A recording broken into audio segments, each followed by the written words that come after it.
Bonjour et bienvenue au potager. Qu'est-ce qu'on fait à la fin du mois d'octobre et au mois de novembre au potager? Là, quels sont les travaux que l'on fait avant l'arrivée de l'hiver? Ça va vite venir, donc en ce moment, c'est la pleine période pour ramasser les endives. C'est-à-dire qu'on va les faire forcer. On a semé nos graines à la mi-mai, comme tous les ans.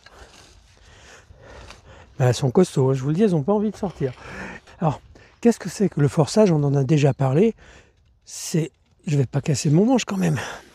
Qu'est-ce que c'est que le forçage? Le forçage, on sort de terre nos plants d'endives, donc on va conserver les racines, on va couper le collet à peu près 5 cm et on va tailler la partie basse, donc toutes les racines, on va les mettre toutes à la même hauteur, de façon à ce que quand on va les planter, elles vont être toutes à la même hauteur et vous aurez un joli tapis d'endives pendant l'hiver. Après, le forçage, on va les mettre 3-4 jours au sec, elles vont se reposer tranquillement, elles vont sécher un peu, et puis après on va les installer comme je vous ai déjà montré dans plusieurs fois dans des vidéos. On a laissé tranquille nos courges, alors on va bien les essuyer, on va les rentrer à l'intérieur, on va les finir de les nettoyer, qu'elles soient bien propres, on va les mettre dans un endroit où il n'y a pas trop de lumière, pas trop de soleil, pas trop de chaleur, on va les laisser, puis on va prendre dans la réserve au fur et à mesure pendant tout l'hiver. C'est aussi le moment de récolter ces patates douces. Alors vous voyez ici, les feuilles commencent à jaunir, il y en a qui commencent à noircir. Ça y est, c'est le moment, elles sont à maturité, elles vont plus pousser. Alors l'astuce du petit bâton qui nous permet d'arroser, ça nous permet aussi de savoir comment on récupère les patates douces sans blesser tout le pied. Donc je sais que ma racine principale est ici. Voilà.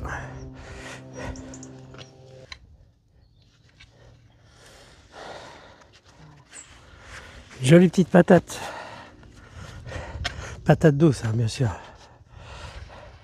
Bon, les patates douces, ça fait plusieurs années qu'on en fait, c'est jamais des récoltes extraordinaires. On est en Bretagne, il fait vraiment pas un climat méditerranéen. Donc, mais quand même, on y arrive très bien. Alors vous voyez, cette année, je les ai fait en serre, la récolte est beaucoup plus avantageuse en étant cultivée en serre, donc à l'abri, qu'en extérieur, donc parce que je pense que ça vient de l'hydrométrie, puisqu'on a géré l'eau pour eux, et puis que là, on n'arrosait plus depuis quelques temps, la terre est bien sèche. Et puis vous voyez, très modestement, on avait quelques belles patates douces. Par rapport aux autres années, on est quand même beaucoup mieux servi cette année que les autres années. Donc effectivement, la culture des patates douces, c'est mieux sous tunnel et dans un endroit protégé. Donc voilà pour le petit bilan sur les patates douces. Il ne nous reste plus qu'à les déguster. Vous allez très certainement retrouver ça avec une recette avec Sandrine d'ici quelques jours. Bon, les courgettes, c'est fini. Vous voyez, c'est les 2 dernières. On en aura largement mangé et profité cet été.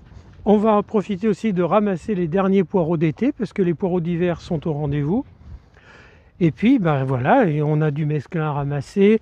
On a des choux qui poussent, on a des petits navets. Bon, il y a plein de petites choses qui sont très agréables au potager en ce moment.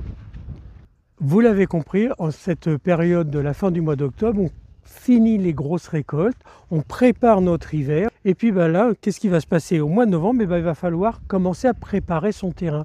Donc ici, devant moi, vous avez des engrais verts, donc j'ai choisi de faire un tapis de moutarde sur les 2 parties qui sont là derrière moi. Je vais passer un coup de débroussailleuse sur tout ça, puis après je vais laisser reposer et on va bâcher tout ce quartier-là de façon à ce que la terre se repose. Mais avant de bâcher, on va rapporter tout notre fumier, on va amender la terre, on va la travailler gentiment mais sans la labourer, simplement avec un rotogriffe ou une petite bêche de bien insérer tout ce fumier. On va couvrir, on va laisser passer tout l'hiver comme ça. Au printemps, on va arriver, la terre aura été amendée. Et puis, nous aurons tout notre terrain qui sera prêt. Et l'avantage de bâcher, c'est qu'on n'a pas le désherbage à faire au printemps. Depuis une dizaine de jours, là, il a commencé à faire très mauvais temps. Donc maintenant, je ferme la serre tout le temps. Là, vous voyez, qu'est-ce qui se passe? Il reste encore quelques tomates. Elles continuent de mûrir parce qu'avec la serre, ça leur permet de terminer leur maturité.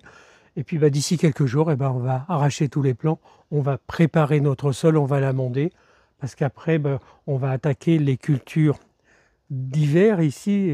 On va mettre les pommes de terre nouvelles, on va mettre quelques petites choses comme ça. Et puis, si vous avez envie en ce moment, c'est le début de la plantation de l'ail. Donc nous, on a abandonné l'ail en Bretagne. Pourquoi? Parce que chez nous, on n'y arrive pas. Donc je ne dis pas que ça ne marche pas en Bretagne, mais dans notre coin, ça ne marche pas.